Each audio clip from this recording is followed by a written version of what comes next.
Now then, Jesus said, you should have deposited the money with the bankers, and you received interest. That, to me, is convincing that it's not always sinful to receive interest.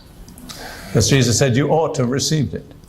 I think the laws against usury in the Old Testament were when you borrowed or gave or lent to a fellow Jew, then it would be wicked if he was in need to require interest on that loan. But if you lend to somebody who's got a business which is going to make profit, you are entitled to a legitimate share of his profit. That's the way I understand it. Because Jesus certainly expected this servant, if he couldn't do anything else, put the money in the bank. Open a savings account. Now, what does that mean in terms for us? I'll suggest this. To put the money in the bank means you have to say to yourself, well, I don't have a really strong ministry of my own, but I've got this one talent. I'll invest it in the ministry of another.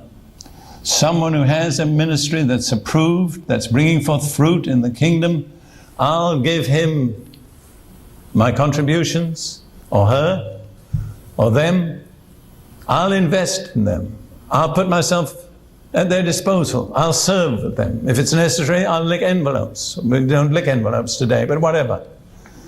I'll make myself available to that ministry. And then, when the Lord comes, he'll get his own with interest. But just to sit idle and say, well, I only have one talent. There's not much I can do. It's so true psychologically. It's the one talent person who failed. The man who had 5 talents was excited about it. He knew he could do something. The man who had 2 talents was excited. The man who had 1 talent just said, well, there's not much I can do, so I'll do nothing. That's a terribly dangerous attitude.